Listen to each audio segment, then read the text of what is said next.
están, queridos amigos? Bienvenidos. Esto es Nuevas Voces en Agricultura, día viernes. Ya estamos a 10 de noviembre, día lluvioso aquí en la capital. Llueve de abajo para arriba, literalmente. Ha llovido harto durante la mañana. Esperemos que sea en la tarde, porque un gran amigo se casa, así que entre menos lluvia mejor. La Romy también va mal demonio, así que estaba muy preocupada porque había preparado un vestido de verano y iba a tener que cambiarlo. Así que van a haber todo tipo de adecuaciones de último minuto propio de este tipo de eventos. Vamos a estar conversando de contingencia política, como es habitual, con un tremendo panel. Parto saludando a nuestro querido amigo senador Cruzcoque, que está ahí a la distancia. No nos hemos topado últimamente, entre que yo he tenido pruebas, el senador Cruzcoque se mantiene ahí a la distancia. ¿Cómo estamos, Luciano? Bienvenido. Es que no vienes, pues, Tomás. Estás como el doctor Acosta, con esa gente que adquirió malas costumbres y todo. Pero el programa es tuyo, entonces tú mandas. Paz Charpentier, bienvenido. Muchas gracias, Tomás. Feliz de estar acá como todos los viernes. Y puedo decir... no, estaba nublado, pero hoy puedo decir que los santiaguinos se pueden quejar de la lluvia porque hoy está lloviendo normal. Tampoco le pongan tanto color, pero bueno, acepto que está lloviendo harto. Así que hoy amerita los medios de comunicación y el drama que habitualmente hacen como santiaguinos por la lluvia. Concepción hace un poco drama.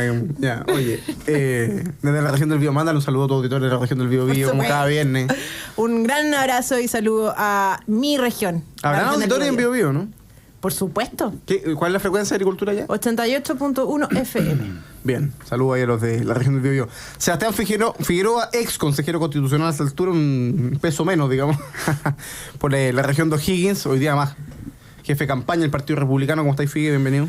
Bien, pues muchas gracias por la invitación. La verdad que no había venido hace ya bastante rato. Tenía una que otra cosa que hacer en el Consejo. Estuvimos ahí trabajando intensamente hasta la semana pasada, bueno, esta semana ya que se entregó el texto y se disolvió el Consejo Constitucional, así que somos nuevamente ciudadanos de a pie y mojado, llegué bien mojado y aprovecho para mandar un saludo muy cariñoso. Las lluvias, claro, tienen su tema, nos mojamos un poquito, pero hay gente que también que lo está pasando mal, y en particular los agricultores, sobre todo el mundo de las cerezas. Hoy día esto es un drama para esa industria tan importante, así que mandarles un saludo cariñoso. Esperemos que salga todo bien.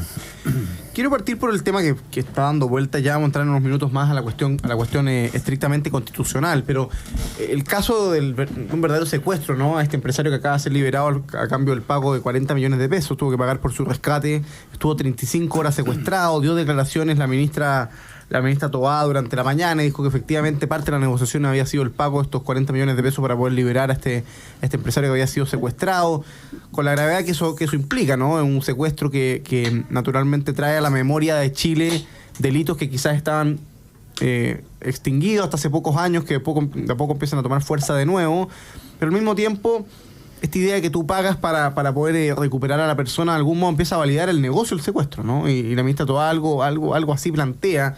Entonces es bien delicado lo que se está viviendo, pero es una evidente muestra de la profunda crisis de seguridad y el avance de la delincuencia, el crimen organizado, que empieza a tomar formas muy violentas, muy graves, como lo es un delito de secuestro, que es una cuestión que uno muchas veces miraba en México, en Colombia, en países a los que uno se veía muy lejano, y que de a poco Chile se empieza a acercar. ¿Cómo has visto, Luciano Cruzcoque, este caso y la reacción que tuvo la ministra Toá en la mañana?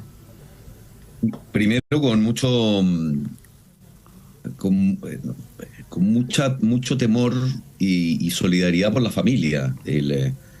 Todos compartimos una misma naturaleza, tenemos relaciones filiales, relaciones familiares, relaciones de nuestro círculo cercano, principalmente familiar, y estamos expuestos a que nos suceda algo así. En general, como dices tú, estas prácticas no existían, son obviamente prácticas importadas. Y que efectivamente funcionaban en su momento en México, en Colombia, con el auge del narcotráfico. Recordemos donde la gente tenía finalmente que andar en autos blindados o andar con guardias especiales precisamente para no ser secuestrada. Pero a mí lo que me llama la atención, particularmente en esto, porque puede suceder evidentemente, es la declaración de la ministra Toá. Lo que me preocupa es que una persona diga que es ministra del Interior y de Seguridad Pública. Estas cosas suelen mantenerse en secreto si ha habido negociaciones, ¿verdad? Se mandan personas especiales para negociar esto, que son personas que saben de negociación, que entienden de cómo guiarlos, que tienen preparación psicológica precisamente para lograr ciertos objetivos de salvaguardar a la persona que ha sido secuestrada. Pero si ella devela que aquí ha habido un pago de por medio, lo que está diciendo es que resulta. Claro. Es que acá se puede secuestrar a alguien, el día de mañana un niño. Yo soy padre de familia, qué sé yo, soy senador, somos personas expuestas, probablemente todos los que estamos acá, porque somos personas que tenemos un perfil público.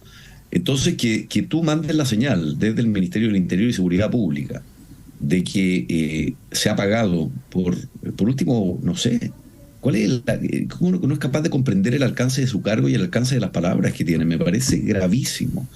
Me parece en estas prácticas, particularmente del sicariato, ¿verdad? Y de los secuestros, son prácticas absolutamente importadas. Huelga decir que esto no es un ataque xenofóbico contra nadie, sino que ha sido la práctica de ciertos grupos que se instalaron en distintas regiones de nuestro continente y que lo han usado precisamente para extorsionar y para obtener dinero de la manera más aleve y más gravosa posible. No se me puede ocurrir, si yo pensara en la idea de reponer la pena de muerte, probablemente tendría que ver con este tipo de delitos, ¿verdad? Son delitos así de grave. Entonces me sorprende mucho que la autoridad pública, me parece que esto fue un faux pas, o sea, ella yo creo que se equivocó y en algún momento va a salir a decirlo, pero me imagino que ningún negociador que entienda, ninguna persona de algún servicio secreto el día de mañana, de alguna policía que sepa cómo se llevan estos casos a nivel internacional, señalaría que la autoridad pública, un ministro, debiera salir a decir que se ha pagado un rescate. Es el incentivo a aquellos grupos que dicen, mire, resulta que yo secuestro a alguien, secuestro a una persona, secuestro a un familiar, secuestro a un niño, y el día de mañana puedo conseguir 40 millones de pesos. Me parece que la señal que se manda, más allá del hecho que es atroz y feroz, ¿verdad? Pero el hecho de la señal que se da de la autoridad, yo estoy anonadado, y cuando lo leí no podía hace poco rato creerlo. Pacha Penter. Bueno, yo creo que lo primero que uno podría decir es este sentimiento de indefensión absoluta en que todos nos sentimos si a una persona, a un chileno, le pasa algo de estas características. No me puedo imaginar, y yo sé que muchos de los que nos escuchan tampoco, cómo se continúa la vida después de haber sido secuestrado, después de vivir experiencias de ese nivel, a ese límite. Esa es la primera idea. La segunda idea es que además los dichos de Carolina Toá nos permiten concluir otro antecedente de este caso, porque hace algunos días escuchaba al fiscal Ángel Valencia señalar que es habitual que los delitos de esta naturaleza sean llevados adelante por gente conocida, familiares, amigos, por temas de esa naturaleza, de esa índole. Y por lo tanto, si ya aquí hubo un pago, uno podría concluir que no se trata de familiares y amigos o personas cercanas que están tratando de conseguir otro objetivo con el secuestro, sino que directamente ya de tal vez grupos organizados para ese y único exclusivo fin, con el fin de lucrar con el secuestro de las personas. Y por lo tanto, eso es algo que aparentemente es muy excepcional en nuestro país, pero que bueno, se ha dado este primer paso a vista y paciencia y con la publicidad que le ha dado también la ministra Carolina Toá. Y por último, tampoco nos tiene que asombrar tanto, me parece a mí, porque recordarán ustedes hace algún tiempo atrás cómo el propio presidente de la República esgrimió, al pasar, que con ocasión de los conflictos que se viven hoy en la macrozona sur, él invitaba a conversar a todos los grupos, sin ningún tipo de distinción. Y al poco andar tuvo que retractarse y decir, no, conversamos con los grupos que están por la paz. Entonces la verdad es que a mí no me asombra lo llano que es este gobierno para conversar o para aplanar el camino o conectar conversaciones con este tipo de grupos que delinquen, si también son capaces, y así lo han manifestado a través de su voluntad y sus palabras, de negociar eventualmente con y directamente con grupos terroristas, de manera tal que para ellos la paz y no la violencia no es un criterio que permita discriminar a grupos con los cuales conversar. Tomás. Sebastián Figueroa.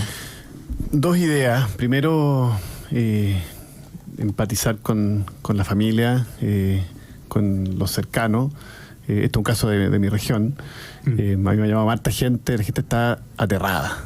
Está aterrada. O sea, lo que está hoy día ocurriendo, este tipo de situaciones realmente, uno ya venía acostumbrándose a escuchar y ha ido perdiendo la capacidad de asombro respecto a distintas situaciones que han ido ocurriendo, pero esto ya transgrede todos los límites.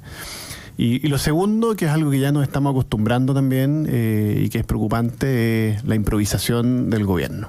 ¿Ya? Aquí tienen que existir protocolos, tienen que existir, en fondo, planes de acción frente a distintas situaciones y creo además que hay que adelantarse a este tipo de cosas. O sea, el que llegara un secuestro a nuestro país después de cómo ha ido avanzando esta ola de crímenes organizados en nuestro territorio, deberíamos tener un plan de acción. La autoridad debería saber cómo actuar frente a este tipo de situaciones. ¿Qué información se puede dar? ¿Qué información no se puede dar? ¿Quiénes son los que actúan? ¿Qué rol y qué... de qué manera va a participar la prensa, cuáles son los temas que se comunican. O sea, nuevamente estamos frente a un gobierno que improvisa, que no es capaz de anticiparse y que no es capaz de darle la tranquilidad y tomar las acciones para hacerse cargo, en fondo, de una problemática social que nos tiene a todos muy, muy angustiados y con mucha preocupación. Habló hace pocos minutos el fiscal nacional, Ángel Valencia, y dice, vamos a ir por ellos con todo. Y voy a leer lo que dice. No solo vamos a seguir trabajando, sino que vamos a seguir trabajando coordinadamente. Si ellos están organizados, nosotros vamos a estar más organizados y vamos a ir por ellos con todo lo que tenemos. Nosotros vamos a ir por ellos con carabineros, con apoyo del gobierno, vamos a ir con la PDI, cuya ayuda también en este proceso también reconocemos y agradecemos, y con todos los demás servicios del Estado que están a cargo de la persecución penal o la aplicación de las penas.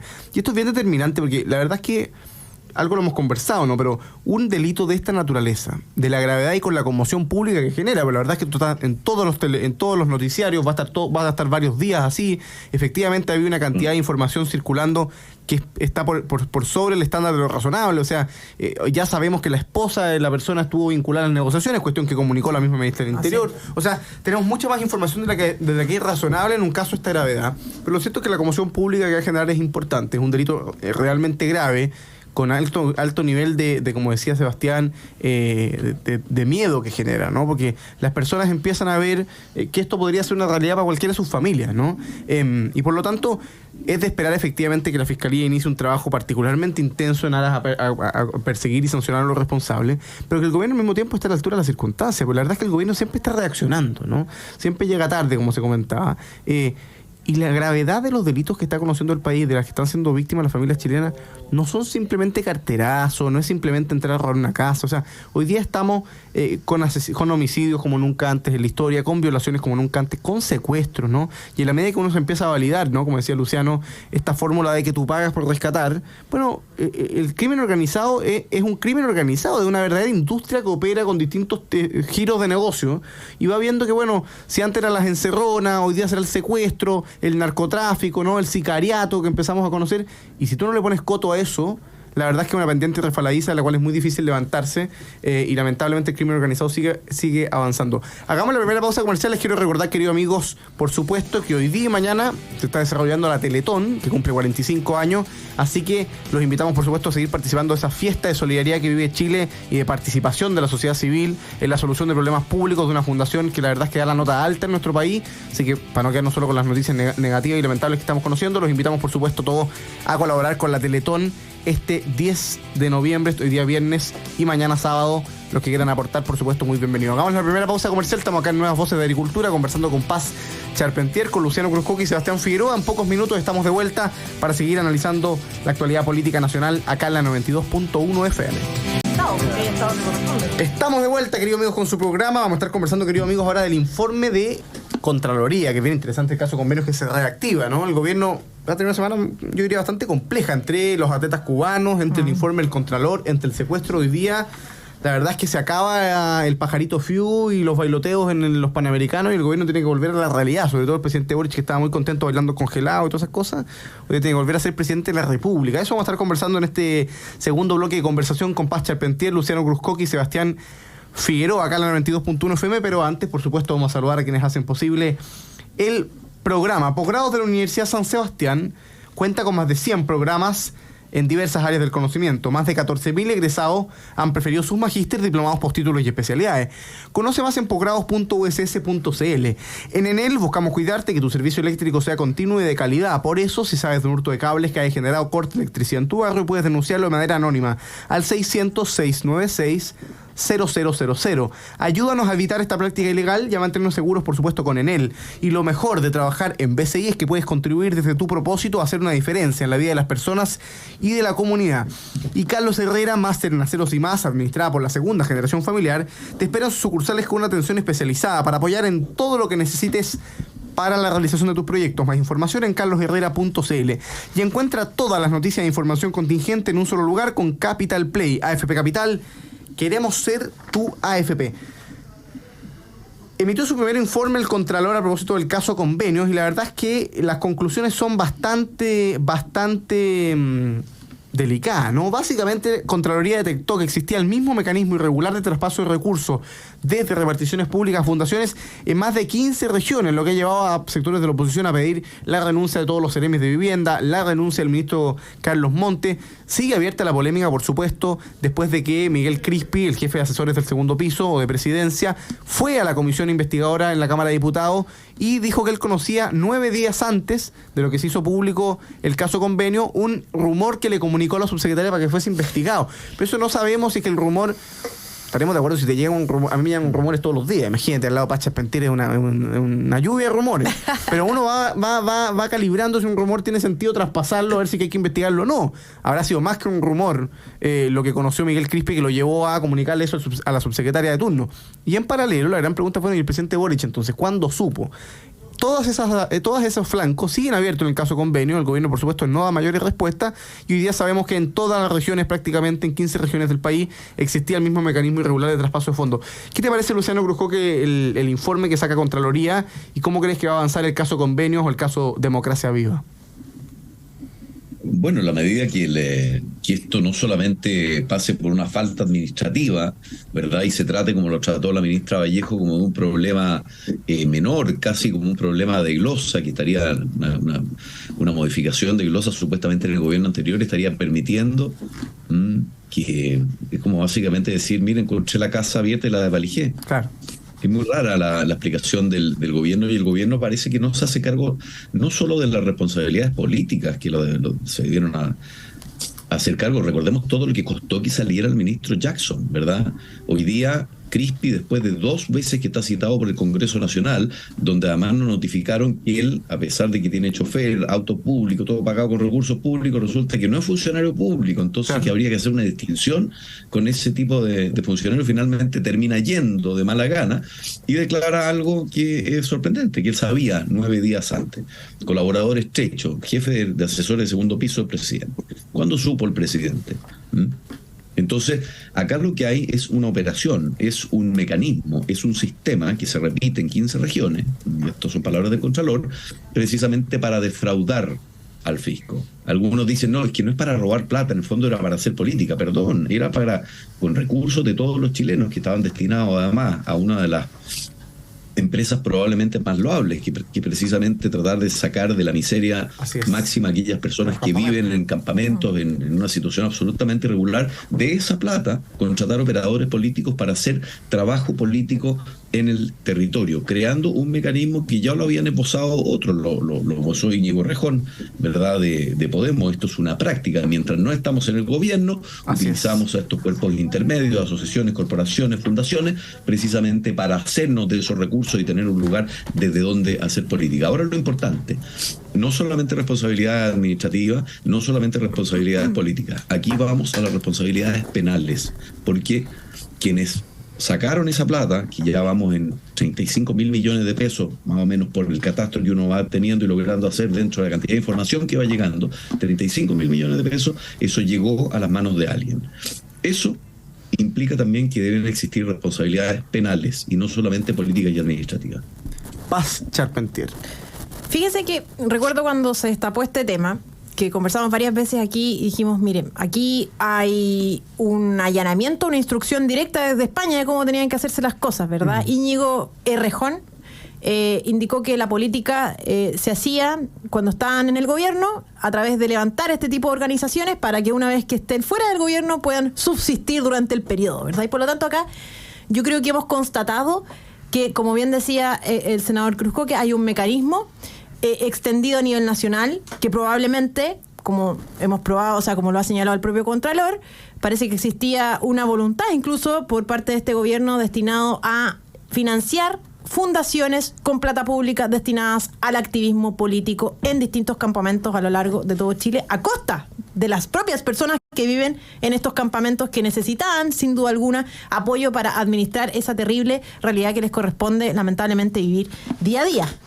Ahora, resulta un poco chistoso, diría yo, es como dramático chistoso, no sé cómo describirlo, pero un gobierno que aspira al crecimiento permanente del Estado, de atribuirle más funciones, objetivos y más recursos al Estado, reconoce públicamente que cuando tiene esos recursos y puede robarlos, lo hace. Porque eso es lo que al final del día declaró la ministra Vallejo el día de ayer. Oiga, es como, chuta, no, lo que pasa es que estaba la mochila ahí, encima, digamos, del escritorio y me la llevé. Porque como estaba ahí, es algo así como la ocasión hace el ladrón, y es algo plenamente justificado por lo que, en virtud de los dichos de la propia ministra Vallejo. Y por último, yo creo que aquí lo relevante es que no se puede desperdiciar un peso de plata pública, teniendo en consideración que existen al día de hoy más de 114.000 familias viviendo en campamentos en condiciones que son realmente muy precarias. En muchos casos, en más de un 30% de los casos, sin servicios ni soluciones sanitarias de ningún tipo. Estamos hablando de personas que viven en campamentos en donde tienen que ir al baño en una fosa, en un pozo negro, digamos, en donde en más de un 30% están colgados a la electricidad de carácter público, con todo, al sistema de distribución de electricidad pública, con todos los riesgos que eso trae aparejado.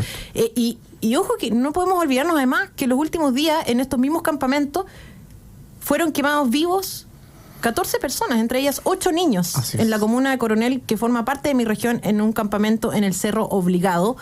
Y bueno, y mientras tanto entonces el ministro Montes sigue avalando el robo a manos llenas que se hizo a través de estas fundaciones, Tomás, que estaban destinadas al trabajo precisamente de las personas que viven en esas condiciones.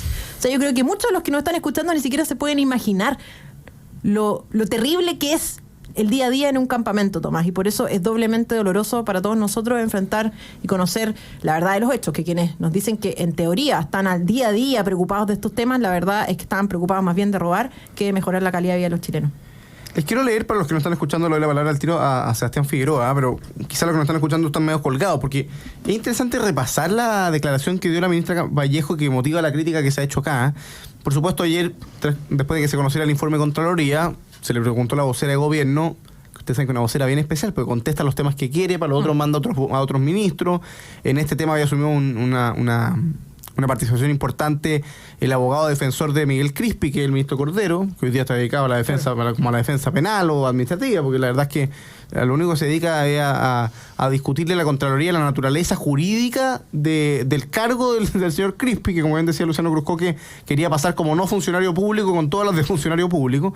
La ministra Vallejo dijo que el informe de Contraloría por el caso Convenio tiene que ver, estoy citando, con un diseño que no se originó en este gobierno. Es decir, la ministra Vallejo atribuye al diseño del mecanismo de transferencia de recursos el caso Convenio y el duro informe de Contraloría que da cuenta de que en 15 regiones se traspasaban irregularmente recursos a fundaciones truchas. Básicamente, robamos porque podemos. O sea, echarle la culpa, lo decía ayer Arturo Esquella en la noche en la televisión, echarle la culpa a ir mostrando un reloj, ¿no? El culpable es uno andar con un reloj a que te lo robe un delincuente en la calle. Exactamente el mismo razonamiento lamentable, Camila Vallejo.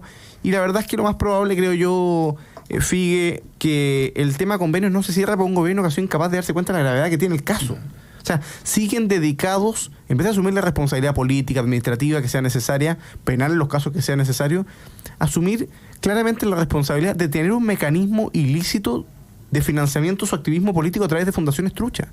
Si el gobierno no cae en cuenta esa realidad, vamos a ir con estos discursos, ¿no? Es culpa del mecanismo, es culpa esto es un problema de 2 personas adultos, de 2 hombres adultos. Imagínate, lo hubiésemos creído a Catalina Pérez su primera declaración, que dijo, oye, esto es un problema acotado entre 2 hombres adultos.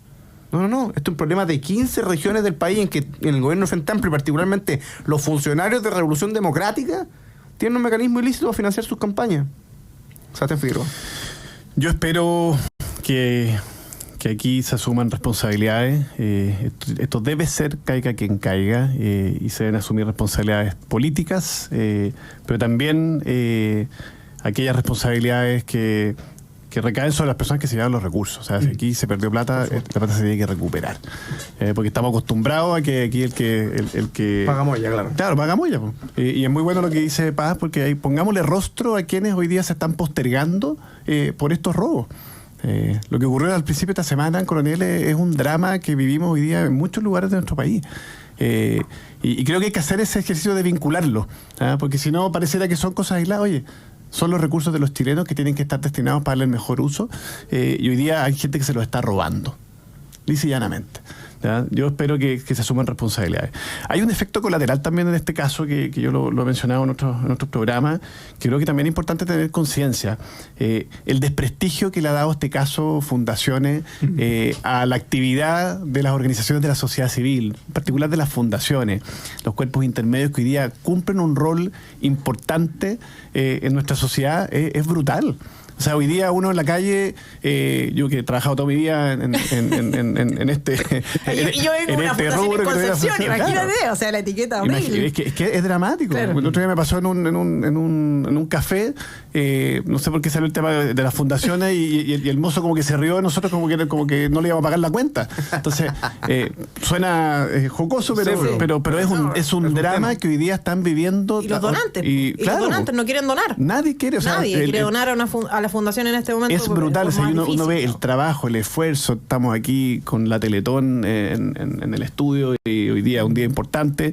¿Cuántas organizaciones, cuánto aporte de la organización de la sociedad civil en nuestro país? Y en un año, así es, todo se tira por la borda. Entonces, creo que también hay que tomar conciencia de eso. Y solo para cerrar este punto, también quiero conectarlo, porque aquí mi rol de ex consejero me obliga a vincular los temas también con lo que estamos proponiendo en el nuevo texto constitucional. Nosotros nos tocó debatir mucho de los temas de corrupción, no solamente por la contingencia. Mientras estábamos en el fragor de la discusión de la Constitución, vivimos todo el tema del caso convenio, y nos quisimos hacer cargo. Yo creo que es importante tener en vista el artículo número 8 del nuevo texto constitucional.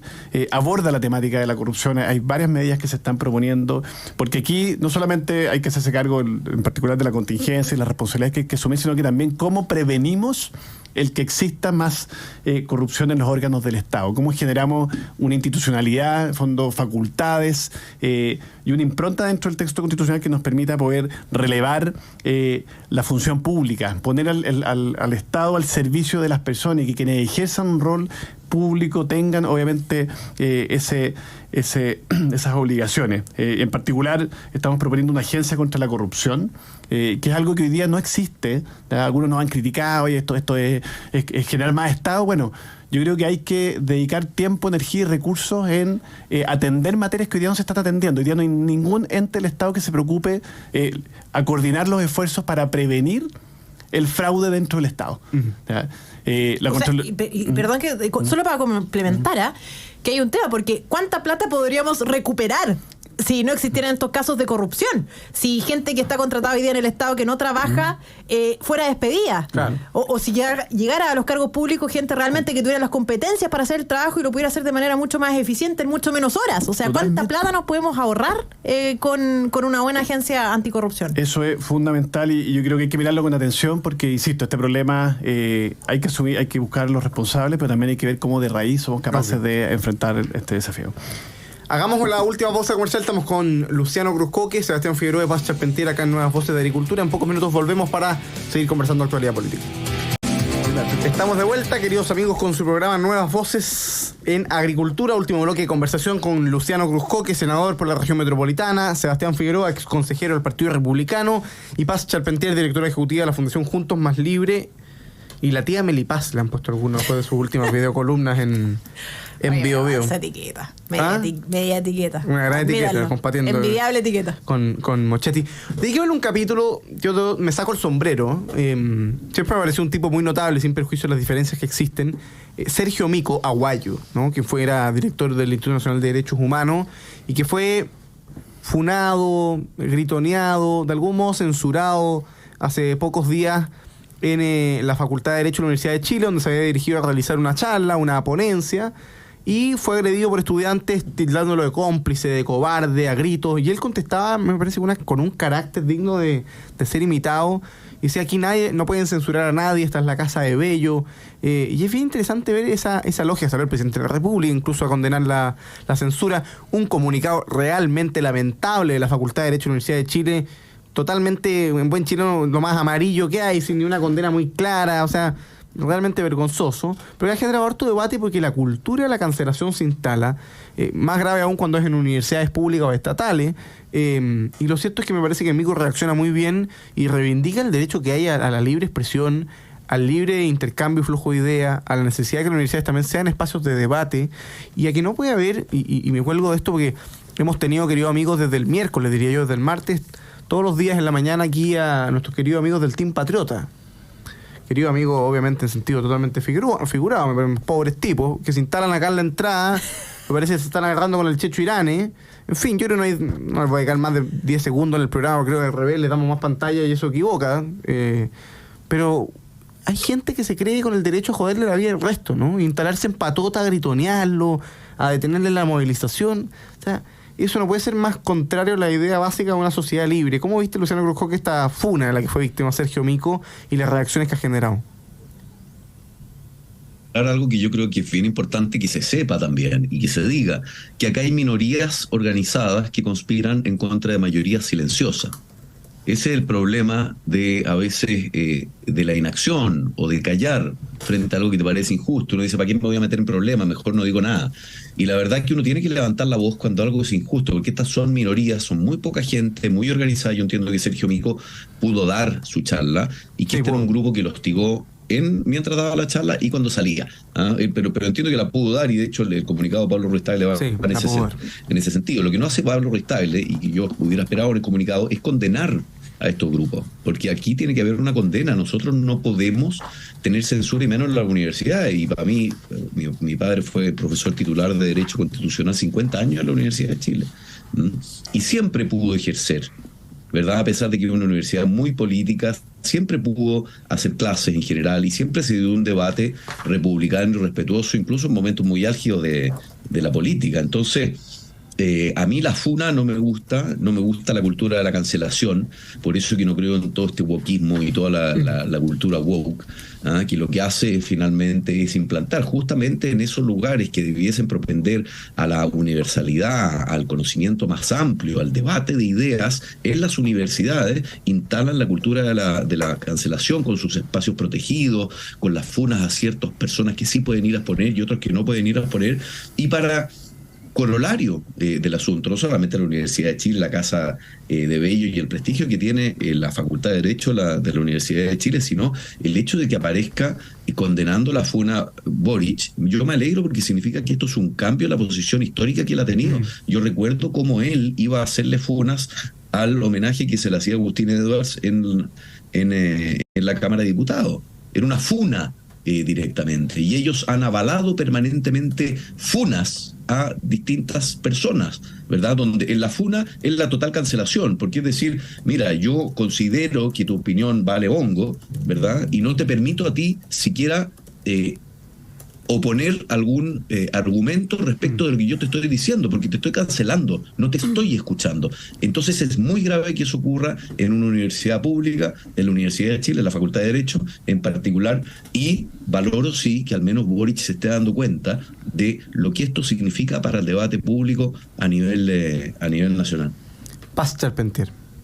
Bueno, primero destacar la valentía de Sergio Mico, quien se quedó hasta el final, dio su charla, y posteriormente además se dio el tiempo de instar a los jóvenes a conversar, porque jóvenes, conversemos, les decía. Claro. Y obviamente entre el griterío nadie se allanó a conversar con él, pero la iniciativa de Sergio Mico estaba, y eso es súper valioso desde cualquier punto de vista en que uno lo vea. Después, es la forma en que habitualmente hemos conocido cómo operan los partidos oficialistas de gobierno, a través de la cancelación. Los grupos de jóvenes que se encontraban en la universidad, entiendo que forman parte o son afines a los partidos de gobierno, particularmente al partido del presidente, de Convergencia Social.